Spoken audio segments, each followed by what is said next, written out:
नमस्कार की TV news में आपका स्वागत है। मैं हूं स्तुति और आइए एक नजर डालते हैं शहर की प्रमुख सुर्खियों पर।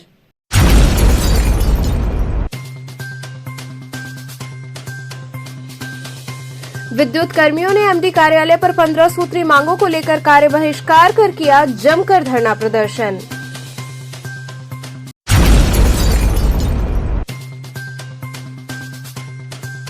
एलआईसी वाराणसी मंडल के अभिकर्ताओं ने अपनी मांगों के संदर्भ में निकाली मोटरसाइकिल तिरंगा यात्रा।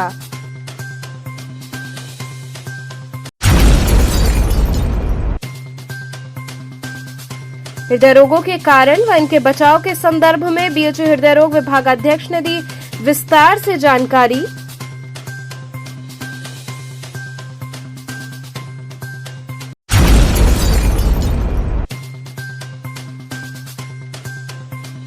और महिला उत्पीड़न व लैंगिक मुद्दों पर जागरूकता हेतु हरिश्चंद्र महाविद्यालय में संवाद का हुआ आयोजन। और अब खबरें विस्तार से। विद्युत कर्मियों ने एमडी कार्यालय पर 15 सूत्री मांगों को लेकर कार्य बहिष्कार कर जमकर धरना प्रदर्शन किया। भिखारीपुर स्थित एमडी कार्यालय पर विद्युत कर्मचारी संयुक्त संघर्ष समिति द्वारा पूर्ण रूप से कार्य बहिष्कार कर जमकर धरना प्रदर्शन किया गया। 15 सूत्री मांग को लेकर विद्युत कर्मचारी संयुक्त संघर्ष समिति ने प्रबंधन को नोटिस दिया था, परंतु मांगे पूरी नहीं होने पर कार्य बहिष्कार कर धरना प्रदर्शन किया जा रहा है। धरना प्रदर्शन में सैकड़ों की संख्या में कर्मी उपस्थित रहे, जिन्होंने विद्युत प्रबंधन के खिलाफ जमकर नारेबाजी की। वहीं धरना प्रदर्शन कर रहे कर्मचारियों का कहना था कि हम लोगों के सामने कई समस्याएं हैं, जिसको लेकर समय समय पर हम लोगों द्वारा प्रबंधन को अवगत कराया गया, लेकिन प्रबंधन पर इसका कोई असर नहीं हुआ। वहीं कर्मचारियों का कहना था कि जब तक हम लोगों की मांगे नहीं मानी जाएंगी, हम लोग कार्य बहिष्कार कर धरना प्रदर्शन करने हेतु बाध्य होंगे। सभा को संबोधित करते हुए वक्ताओं ने बताया कि ऊर्जा प्रबंधन के बिजली कर्मियों और आम जनमानस के प्रति निरंकुशता के कारण आज पूरे प्रदेश में बिजली कर्मचारी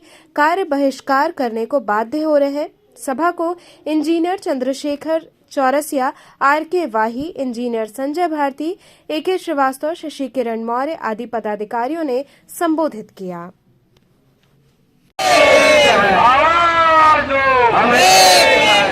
साथियों, आप सभी लोग धरना स्थल पे आ जाइए।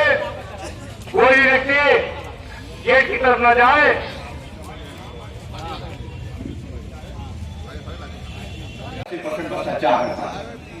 अगर वो भ्रष्टाचार खत्म हो जाए बड़े लेवल पे, तो निश्चित तौर पे हमारी जनता को सस्ती और अच्छी बिजली मिलेगी और हमारे कर्मचारियों के ऊपर जो ये भ्रष्टाचार का आरोप लगाते हैं, ये पूरी तरह से निराधार है। हमारा कोई भी कर्मचारी भ्रष्टाचारी नहीं है, हमारे अधिकारी जरूर भ्रष्टाचारी हैं। और ऐसे भ्रष्टाचारियों को यह मुंहतोड़ जवाब इस सभा के माध्यम से दी जा रही है कि देख लीजिए, जब जब आपका फन ऐसे ऊपर उठेगा, तब तब आपका फन कुचला जाएगा। इस प्रकार के आंदोलनों से, इस प्रकार की सभाओं से। और ये बिजली कर्मी तब आगे आएंगे जैसे कि जब बहुत ज्यादा पाप बढ़ जाता है तो राम के रूप में, कृष्ण के रूप में हमारे योद्धा आते हैं और विजय दिलाते हैं, ऐसे पापियों का नाश करते हैं। इस तरह से जब जब प्रबंधन के भ्रष्टाचारी अपना सर उठाएंगे, तब ये हमारे बिजली कर्मी आएंगे आगे और इन्हीं प्रकार के आंदोलनों से ऐसे लोगों का फन कुचलने का काम करेंगे। साथियों, ये आप भी इस चीज़ के प्रमाणक हैं कि ये हमारा आंदोलन लगभग 1 माह से चल रहा है और बहुत ही लोकतांत्रिक तरीके से हम सब लोगों ने अपनी मांगों को लेकर के प्रबंधन का ध्यान आकृष्ट कराने के लिए बहुत ही लोकतांत्रिक तरीके से आंदोलन कर रहे हैं। लेकिन इस 30 दिनों में लगभग 1 माह के अंतर्गत अभी तक हमारी मांगों को नोटिस नहीं किया गया सरकार द्वारा, ऊर्जा प्रबंधन द्वारा। आप इस चीज़ से भली भांति अवगत हैं कि कोविड पीरियड से लेकर के अब तक ऊर्जा विभाग के जो मेहनती जो कार्मिक हैं, वो पूरी निष्ठा और ईमानदारी के साथ इन लोगों ने देश की सेवा की थी, लोगों के घरों को रोशन किया था।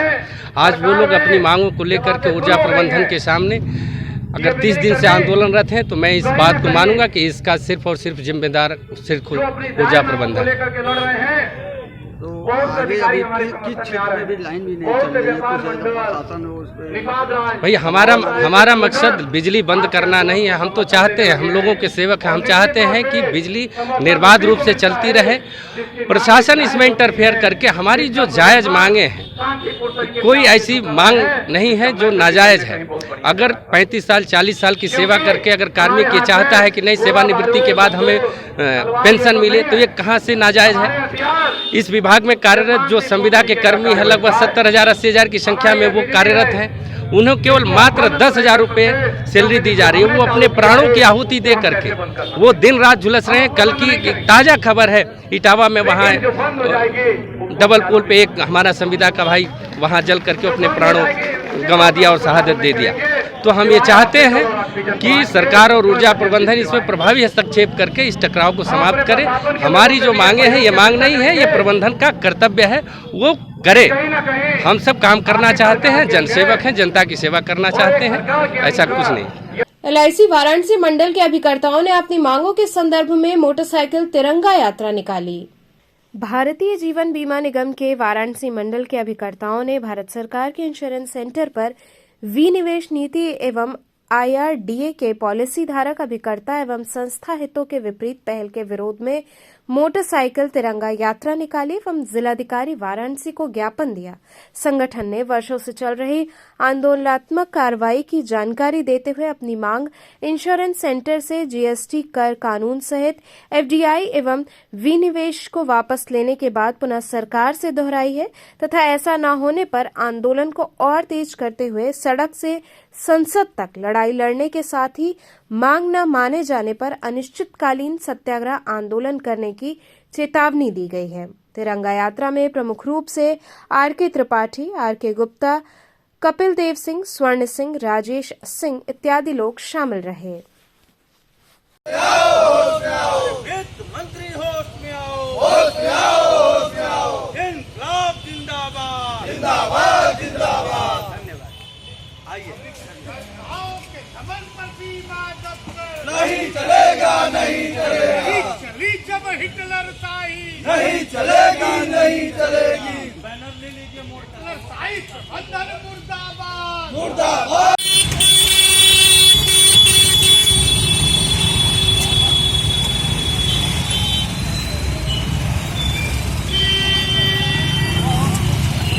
हम लोग आज यहाँ पे एकत्रित हुए हैं। यहाँ से तिरंगा यात्रा लेकर के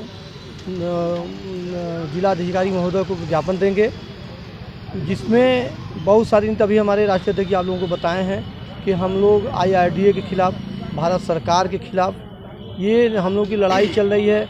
इन्होंने जो ये मुहिम स्टार्ट किया है कि ये भारतीय जीवन बीमा को मिटाने का, भारतीय जीवन बीमा को ख़त्म करने की जो चाल चल रही है IRDA, एजेंट ही नहीं जाएंगे, एजेंट के साथ साथ यहाँ के कर्मचारी, करोड़ों पॉलिसी धारक, सबके पेट पे प्रहार हो रहा है, जिससे ये मान नहीं रहे। इसी के ज्ञापन हम लोग जाके देंगे और all India life insurance agent association के साथ वाराणसी मंडल, आज हमारे राष्ट्रीय अध्यक्ष जी को यहाँ पे हम लोग बुलाए हैं, इनका स्वागत है। इनके साथ आज हम लोग चलेंगे तिरंगा लेकर के मंडल कार्यालय वाराणसी से कमिश्नरी DM कार्यालय तक और DM साहब को ज्ञापन देंगे। आज वाराणसी मंडल पर हम सभी एकत्रित हुए हैं all India life insurance agent association के बैनर के तहत। पूर्व निश्चित कार्यक्रम अनुसार आज मार्फत जिला अधिकारी, प्रधानमंत्री भारत सरकार को और अध्यक्ष IRDA को ज्ञापन दिया जाएगा। यहाँ से हम लोग तिरंगा यात्रा लेकर के निकलेंगे और निकलने के पश्चात जिला अधिकारी कार्यालय पहुँचेंगे। संगठन की मुख्य मांगों में मैं विशेष करके पत्र प्रतिनिधियों के माध्यम से मैं बताना चाहता हूं कि भारत सरकार की नीतियां जो भारतीय जीवन बीमा निगम के अंदर है, FDI के रूप में, GST कर कानून के रूप में, विनिवेश के रूप में, वास्तव में ये भारतीय जीवन बीमा निगम के लिए कहीं से भी हितकर नहीं है। इस प्रयास से जो प्रयास भारतीय जीवन बीमा निगम को लेकर के और भारत सरकार ने किया, वास्तव में इस नीतियों से भारतीय जीवन बीमा निगम के ऊपर विपरीत परिस्थिति क्रिएट हो रही है। भारतीय जीवन बीमा निगम से जुड़े लाखों अभिकर्ता, करोड़ों पॉलिसी धारकों के ऊपर इसका प्रभाव पड़ रहा है और आने वाले दिनों में निश्चित रूप से अगर प्रधानमंत्री भारत सरकार इस पर विचार करने के लिए पहल नहीं करते हैं, वित्त मंत्री भारत सरकार अगर इस पर विचार करने की पहल नहीं करते हैं, तो भारतीय जीवन बीमा निगम की स्थिति बद से बदतर होने से कोई नहीं रोक पाएगा और इसका दुष्परिणाम देखने को मिलेगा भारतीय अर्थव्यवस्था पर भी। All India life insurance agent association आज ज्ञापन देकर के देश के प्रधानमंत्री महोदय को यह सचेत करने का कार्य करेगा। दूसरा, IRDA की कुछ नीतियां ऐसी है जो भारतीय जीवन बीमा निगम के ऊपर विपरीत प्रभाव डालेगी, जैसे अभिकर्ताओं के लिए पोर्टेबिलिटी को लागू करना, ऑनलाइन बीमा पर पॉलिसी धारकों को छूट देना, डीमेट अकाउंट को खोलना अनिवार्य बनाना। ये पूरी तरह से देखा जाए तो भारतीय जीवन बीमा निगम पर एक विपरीत प्रभाव डालने का प्रयास है। All India life insurance agent association इस मुहिम को लेकर के भारत सरकार की नीतियों और सहयोगी IRDA का विरोध स्वरूप तिरंगा यात्रा के माध्यम से ज्ञापन देगा। कहाँ से यात्रा कहाँ तक जाएगी? मंडल कार्यालय से चल करके हम जिला मुख्यालय तक पहुंचेंगे। ज्ञापन के पश्चात 30 दिन तक हम लोग इंतजार करेंगे। अगर बात नहीं बनती है तो आगे चल करके उत्तर प्रदेश विधानसभा का घेराव और मुख्यमंत्री को ज्ञापन भी दिया जाएगा और यह लड़ाई तब तक जारी रहेगी जब तक कि हमारी मांगें पूरी नहीं हो जाती। धन्यवाद। हृदय रोगों के कारण व इसके बचाव के संदर्भ में BHU हृदय रोग विभाग अध्यक्ष ने विस्तार से जानकारी दी। आज पूरी दुनिया में कार्डियक अरेस्ट की घटनाएं बहुत ज्यादा देखने को मिल रही हैं और इसमें कहीं न कहीं कोरोना महामारी और हमारी लाइफस्टाइल भी जिम्मेदार है। इसी कड़ी में बनारस का एक वीडियो पूरी दुनिया में बहुत ज्यादा वायरल हो रहा है, जिसमें एक व्यक्ति किसी शादी में डांस कर रहा है और डांस करते करते स्टेज पर ही उसे कार्डियक अरेस्ट हुआ और वह व्यक्ति वहीं गिरा और उसकी तुरंत मृत्यु हो गई। इसी संबंध में BHU के हृदय रोग विभाग के विभागाध्यक्ष डॉक्टर ओम शंकर से विस्तृत जानकारी प्राप्त की गई। समाज के अंदर हृदय की बीमारियां बहुत ही तेज़ी से फैल रही है और हाल में गुजरे या चल रहे कोरोना महामारी से ये बीमारी 10 गुने ज़्यादा खतरनाक है और ये पहले से भी खतरनाक थी। आज सोशल मीडिया या हर आदमी के साथ में मोबाइल का प्रचलन, इससे क्या है कि लोगों की जो ऑन द कैमरा रिकॉर्डिंग और उसको सोशल मीडिया पे डालने से ये जल्दी लोगों के संज्ञान में आ रहा है। लोगों में जागरूकता बढ़ी है। बीमारी तो बढ़ी ही है, उसमें कोई शक नहीं है। अगर आप देखें कि 1 साल के अंदर भारतवर्ष में सिर्फ ये जो हृदय की बीमारियां हैं, इनसे मौत के आंकड़े देखेंगे तो इसकी उतनी ही लोग मर रहे हैं जितना कि पूरी कोरोना में पूरे दुनिया में लोग मरे। यानी कि 60 से 65 लाख जो पूरी दुनिया में इस महामारी यानी कोविड महामारी जिससे इतना हरकंप मचा था, इतना तबाही थी, हम समझ रहे थे, वो तबाही सिर्फ भारतवर्ष में 1 साल में होती है। और उम्र के हिसाब से अगर आप देखें भारतवर्ष में, तो अगर पश्चिमी देशों में ये बीमारी 65 साल की उम्र में पहले हो रही थी, तो यहाँ पर 10 साल पहले यानी 55 साल में औसतन हुआ करती थी। लेकिन साल बीतते बीतते जैसे जैसे साल बीतते जा रहे हैं, उसी तरह से ये बीमारी की समय और उम्र घटती जा रही है और युवाओं को ज़्यादा से ज़्यादा अपनी चपेट में ले रहे हैं। आधे से ज़्यादा हृदय से संबंधित मौतें 50 साल से कम आयु वर्ग में होती है। और हार्ट अटैक का अगर नंबर देखेंगे तो हर तीसरा व्यक्ति जिनको हार्ट अटैक हो रहा है उसकी आयु 40 साल से कम है, आप समझिए। और साथ में कोरोना वैक्सीन, इन्होंने उसमें शायद कुछ और मिर्च मसाला डाल दिया है जिसकी वजह से ये मौतें और ज़्यादा होने लगी है और दिख भी ज़्यादा रही है। दोनों साथ में, एक तो मीडिया है और दूसरा बीमारी, दोनों बड़ी है और दोनों ही की वजह है कि आपको ये बीमारी आजकल ज़्यादा देखने को मिल रही है। सबसे पहले जो है मरीज़ अगर हमारे पास है तो हमारे पास सुविधाएं जो है भारतीय समाज में शिक्षा का बहुत अभाव है। और शिक्षा का मतलब कि कहने को हम लिखने पढ़ने वाली दस्तखत करने वाली शिक्षा तो है, लेकिन वास्तविक शिक्षा बहुत कम है। और उसमें भी एक जो शिक्षा है वो शिक्षा है कि स्वास्थ्य संबंधी बचाव की शिक्षा, जो कि हमें बचपन से ही बच्चों को स्कूल्स में पढ़ाए जाने चाहिए थे। हमारे जो टीचर्स हैं या अदर जो आम आदमी है, आम जनता या फिर पुलिस के जो लोग हैं, अधिकारी, जो हर जगह सामाजिक तौर पर हर जगह लोग मिलते हैं, ऐसे लोगों में कार्डियोपल्मोनरी रिससिटेशन, जिसको कहते हैं कि जो सीने के दबाव आप देते हैं और मुंह में हवा फूंकते हैं, अगर ये सही तरीके से सही समय पर, क्योंकि आपके पास बहुत समय नहीं होता, 2-4-5 मिनट का समय होता है, और हृदय की बीमारी इसीलिए अन्य बीमारियों से अलग है। यहाँ आपको ज़िंदगी और मौत का फासला सेकेंड्स, मिनट्स में होता है।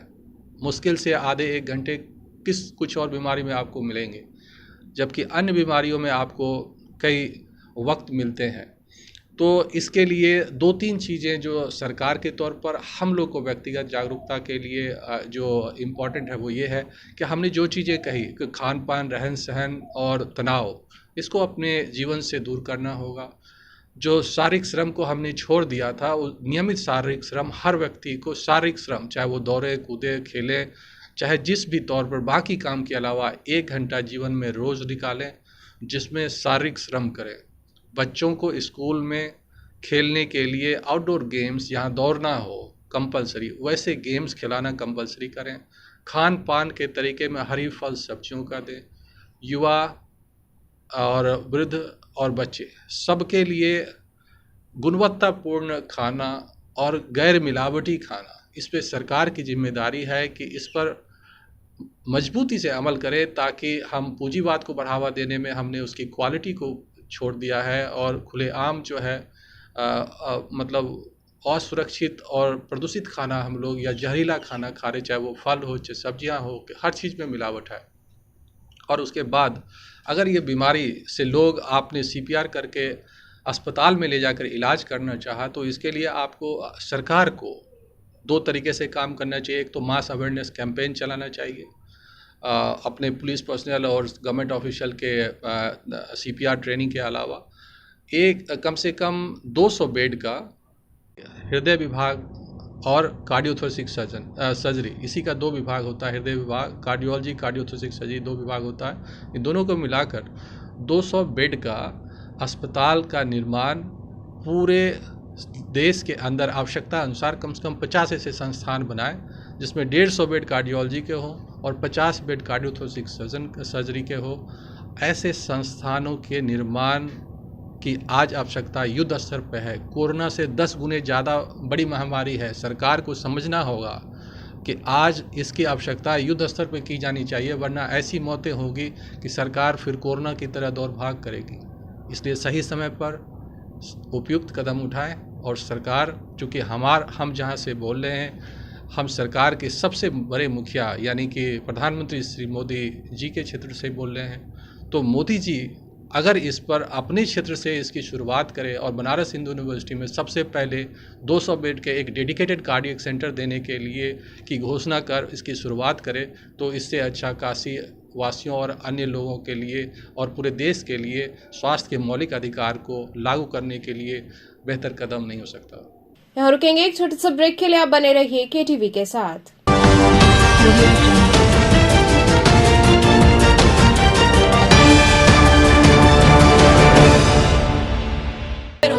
महात्मा गांधी काशी विद्यापीठ से संबद्ध आचार्य सीताराम चतुर्वेदी महिला महाविद्यालय, डुमरी पड़ाव, रामनगर, वाराणसी। खबरों से जुड़े रहने के लिए हमारे चैनल KTV वाराणसी को सब्सक्राइब करें और लेटेस्ट अपडेट्स के लिए बेल आइकन को प्रेस करें।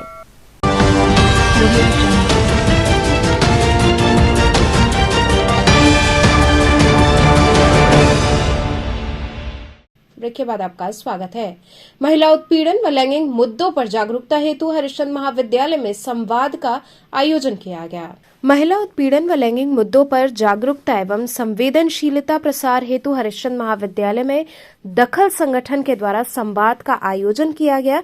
इस दौरान विद्यार्थियों के बीच में घर की मुर्गी नामक लघु फिल्म का प्रदर्शन किया गया। करीब 19 मिनट की ये फिल्म समाज के पारंपरिक रूढ़िवादी ढांचे पर सोचने को मजबूर करती है। फिल्म सवाल पैदा करती है कि घर में काम करने वाली गृहिणी क्या है? क्या घर की मुर्गी है जिसके श्रम की कोई कद्र नहीं करता? फिल्म एक महिला की खोई हुई अहमियत को अंत में उस बल के साथ पेश करती है जिसकी चाह हर उस महिला को होती है जो घर को बुनती संजोती है। फिल्म प्रदर्शित करने के बाद खुली चर्चा की गई। छात्र छात्राओं ने सिनेमा देखकर मन में जो विचार उत्पन्न हुए उन्हें साझा किया। कार्यशाला में विभाग की प्रोफेसर अनीता, अनुराधा आदि प्रोफेसर व विभाग के विद्यार्थी शामिल रहे।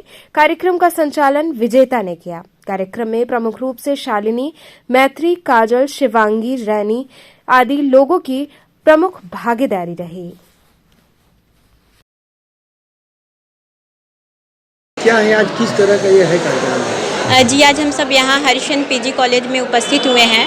हम दखल संगठन के लोग आज यहाँ पर आए हैं महिला उत्पीड़न और लैंगिक समानता को लेकर के जागरूकता प्रसार हेतु संवाद करने के लिए। क्या संदेश दे रही हैं आज इस कार्यक्रम? जी, हम एक मूवी दिखा रहे हैं जो कि हमारे परिवारों में हो रही जो रूढ़िवादी परंपरागत चली आ रही हैं उन रूढ़ियों को तोड़ने के लिए एक मूवी दिखा रहे हैं और एक सोच छोड़ना चाहते हैं विद्यार्थियों के बीच में यहाँ पर, और चाहते हैं वो खुद ये सवाल ढूंढें कि कहाँ तक हम अपने परिवार में महिलाओं के साथ हिंसा कर रहे हैं या हमारे आस पड़ोस में हिंसा हो रही है और उस पर किस तरह से हम खत्म कर सकते हैं या दूर कर सकते हैं और समानता का प्रसार कर सकते हैं। विद्यादेवी श्री बीडी सोमानी उच्च शिक्षण संस्थान में छात्राओं को बीकॉम की शिक्षा कुशल शिक्षकों की टीम द्वारा दी जा रही है। चेतगंज स्थित विद्यादेवी श्री बीडी सोमानी आर्य महिला उच्च शिक्षण संस्थान में वाणिज्य संकाय बीकॉम हेतु प्रवेश चल रहा है। ये संस्थान महात्मा गांधी काशी विद्यापीठ से संबद्ध है। संस्थान के प्रबंधक अमरीश अग्रवाल ने बताया कि यहाँ वाणिज्य संकाय बीकॉम की कक्षाएं संचालित की जा रही हैं, जो कि केवल छात्राओं के लिए है और यहाँ छात्रवृत्ति की भी सुविधा उपलब्ध है। उन्होंने बताया कि अनुभवी शिक्षकों की टीम द्वारा छात्राओं को न केवल पाठ्यक्रम से संबंधित शिक्षा दी जाती है, बल्कि उनके सर्वांगीण विकास हेतु समय समय पर विविध कार्यक्रमों के माध्यम से उनका मार्गदर्शन किया जाता है। उनका कहना था कि हरे भरे, स्वस्थ, प्रदूषण मुक्त वातावरण में छात्राएं शिक्षा ग्रहण कर रही हैं। उन्होंने बताया कि बीकॉम पाठ्यक्रम में प्रवेश प्रारंभ है। छात्राएं आकर इस पाठ्यक्रम में प्रवेश ले सकती हैं। सर, किस तरह की व्यवस्था है, कौन से क्लास आपके यहाँ चलते हैं? विद्यादेवी श्री बीडी सोमानी आर्य महिला उच्च शिक्षण संस्थान का मैं प्रबंधक अमरीश अग्रवाल बता रहा हूँ कि इस विद्यालय में अभी एडमिशन चल रहे हैं। यहाँ बीकॉम की व्यवस्था है केवल महिलाओं के लिए। यहाँ स्वच्छ वातावरण में प्रदूषण मुक्त एकदम बढ़िया अच्छे टीचरों द्वारा बढ़िया पढ़ाई की शिक्षा की व्यवस्था की गई है। यहाँ लाइब्रेरी, खेलकूद, अन्य सभी प्रकार की व्यवस्थाएं यहाँ पर उपलब्ध हैं। यहाँ जिम भी है जो अब समय समय पर चलता रहता है और क्लास रेगुलर चलते हैं और शिक्षा की बहुत ही अच्छी व्यवस्था यहाँ की गई है। एडमिशन सब बच्चे छात्राएं अच्छे कॉलेजों की आके यहाँ ले रही हैं। हमको उम्मीद है कि यहाँ पढ़ाई करके जो भी छात्राएं निकलेगी वो आगे अपने जीवन में उन्नति के पथ पर, प्रगति के पथ पर अवश्य अग्रसर। अभी कौन से एडमिशन चल रहे हैं आपके यहाँ? अभी हमारे यहाँ कुल बीकॉम है। बीकॉम के नए वर्ष सत्र के एडमिशन चल रहे हैं। जो नई शिक्षा नीति के तहत सारे कार्यक्रम यहाँ पर हमारी यूनिवर्सिटी विद्यापीठ, काशी विद्यापीठ से एफिलेटेड है। वहाँ के जितने भी कोर्स है सब अपने नियमित छात्रवृत्ति वगैरह सब यहाँ बच्चे जो एडमिशन लेते हैं उनको छात्रवृत्ति की व्यवस्था है और किसको मिलेगी नहीं तो गवर्नमेंट का विषय है, लेकिन हम लोग बढ़ा के सारी चीज़ें विश्वविद्यालय को अग्रसित करते हैं। BHU-MMV में चल रही 5 दिवसीय कार्यशाला का समापन किया गया। काशी हिंदू विश्वविद्यालय के कुलपति द्वारा छात्र छात्राओं के कौशल विकास हेतु पहल पर ऐप व वेबसाइट डेवलपमेंट पर BHU के महिला महाविद्यालय में चल रही 5 दिवसीय कार्यशाला का समापन हुआ। कौशल विकास कार्यक्रम का आयोजन IIT कानपुर के पूर्व प्रोफेसर, वर्तमान में कुलपति के सलाहकार के रूप में BHU में कार्यरत प्रोफेसर TV प्रभाकर के दिशा निर्देश पर महिला महाविद्यालय के गृह विज्ञान विभाग में स्थित स्मार्ट क्लासरूम में आयोजित हुआ। इस कार्यक्रम की समन्वयक संगणक विभाग MMV की प्रोफेसर राखी गर्ग रही। कार्यशाला की मुख्य विशेषता छात्र छात्राओं को ट्यूटोरियल के साथ ऐप व वेबसाइट डेवलपमेंट पर प्रायोगिक कार्य के माध्यम से प्रशिक्षित करना रहा। कार्यशाला का मुख्य उद्देश्य वेब विकास व संबंधित प्रायोगिक प्रोग्रामिंग से परिचय कराकर वर्तमान सूचना तकनीकी वैश्विक तकनीकी का प्रायोगिक ज्ञान देना रहा।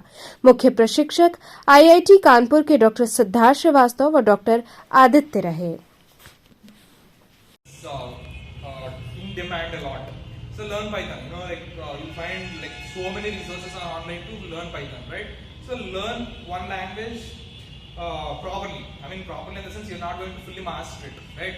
Like on the scale of maybe 1 to 10, like get to level 3, 4, 5. That is actually very good, right? Get to that level. So once you learn to express something in one language, it becomes easier. Learning other languages is just simpler because only you are learning syntax, right? So say you're trying to solve some problem, you wrote some code in Python. Now you want to write it in Java. It's only a matter of using Java's syntax, terms, and all those things to express the same things, right? So once you learn these paradigms, like say object-oriented programming or functional programming, reactive programming in one language, so what you're doing is you're learning the programming itself, not language, right? So it becomes easier to translate the same skill into another language, right? So don't go jumping about say. यहाँ पे हम लोग 5 दिवसीय short term course करा रहे हैं web development and mobile apps पे। जो यहाँ पे स्पीकर्स आए हैं वो IIT कानपुर से आए हैं और इसमें 2 सेशंस चल रहे हैं। 10:30 से 12:30 ट्यूटोरियल सेशन, जिसमें बच्चों को सिखाया जा रहा है कि वो लैपटॉप में कैसे प्रोग्राम डेवलप करेंगे। उनको एक्सरसाइज दी जा रही है और वो डेवलप भी कर रहे हैं। और दूसरा सेशन जो है वो 2 से 4 है, जिसपे लेक्चर्स दिए जा रहे हैं। उसमें उनको HTML, जावास्क्रिप्ट, Node.js इन सब के बारे में बताया गया है। और अभी फ़िलहाल वेब सर्वर प्रोग्रामिंग में काम चल रहा है। तो ये 28 नवंबर से 2 दिसंबर तक है। कल इसका समापन है। कल हम चाहेंगे कि बच्चे छोटा सा प्रोजेक्ट करके भी इसमें हमें दिखाएं और बच्चे बहुत इंटरेस्ट ले रहे हैं इसमें, उनको अच्छा लग रहा है एंड वो वेबसाइट भी डेवलप कर रहे हैं। इस तरह के कार्यक्रमों का उद्देश्य क्या है?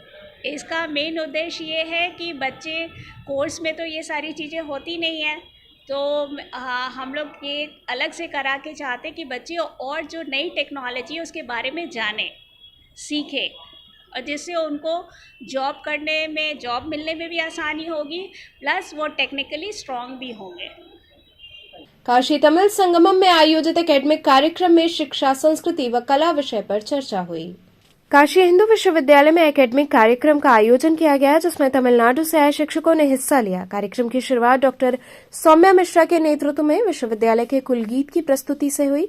कुलगीत के उपरांत मंच पर उपस्थित मुख्य अतिथि का सम्मान अंगवस्त्रम एवं स्मृति चिन्ह प्रदान कर किया गया। कार्यक्रम की अगली कड़ी में BHU के प्रोफेसर ज्ञानेश्वर चौबे ने कहा कि आज हमने अपने प्रेजेंटेशन में बताया कि पूरे भारत में बहुत सारी भाषाएं हैं, परंतु भारत के लोगों का DNA किस तरह का है। इसके लिए उन्होंने कहा कि 65 सालों से हमारे फाउंडर जो सबसे पहले अफ्रीका आए थे, उन्होंने कहा हम उत्तर भारत में रह रहे हों या दक्षिण भारत में रह रहे हों, सारे लोगों के DNA का जो फाउंडेशन है सबसे पहले मानव जो भारत में आया उसके साथ सम्मिलित है।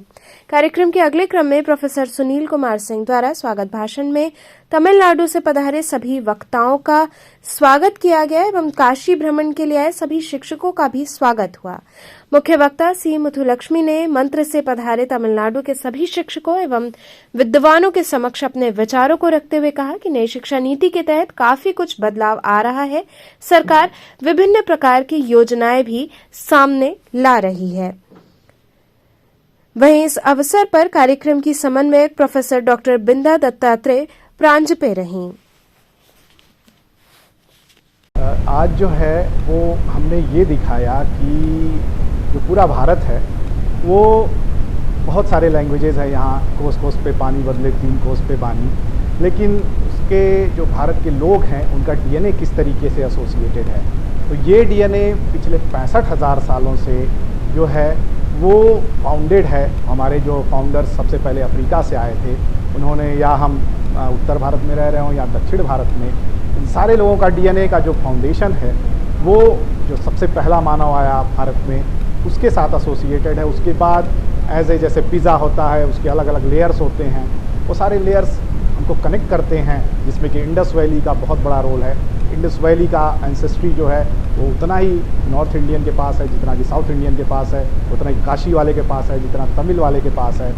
उसके अलावा एक सबसे इम्पॉर्टेंट बात जो हमने आज शेयर की वो ये बताया कि भाषा के आधार पे भारत का डिवीजन ठीक नहीं है। भाषा के अगर हम कोई भाषा बोल रहे हों तो उसके आधार पे हमको डिवाइड नहीं किया जा सकता, जबकि जियोग्राफी के हिसाब से जैसे पंजाब और तमिलनाडु के बीच इसलिए अंतर है क्योंकि पंजाब वाले तमिलनाडु से लगभग 2000 से 3000 किलोमीटर दूर है, इसलिए नहीं कि वो अलग अलग भाषाएं बोलते हैं। तो ये सबसे इम्पॉर्टेंट है कि भारत जो है वो जियोग्राफिकली ज़्यादा आइसोलेटेड है दैन लिंग्विस्टिकली। तो चलते चलते पुनः एक नजर डालते हैं शहर की प्रमुख सुर्खियों पर।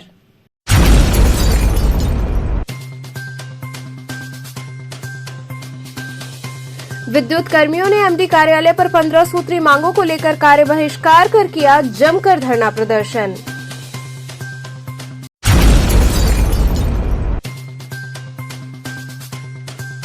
एलआईसी वाराणसी मंडल के अभिकर्ताओं ने अपनी मांगों के संदर्भ में निकाली मोटरसाइकिल तिरंगा यात्रा।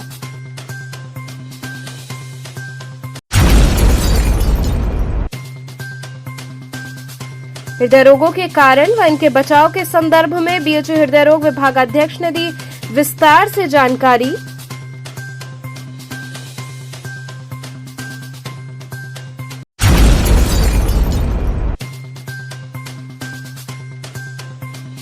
और महिला उत्पीड़न व लैंगिक मुद्दों पर जागरूकता हेतु हरिश्चंद्र महाविद्यालय में संवाद का हुआ आयोजन।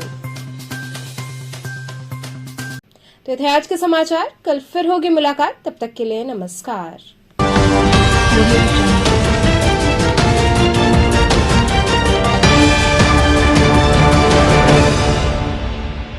खबरों से जुड़े रहने के लिए हमारे चैनल KTV वाराणसी को सब्सक्राइब करें और लेटेस्ट अपडेट्स के लिए बेल आइकन को प्रेस करें।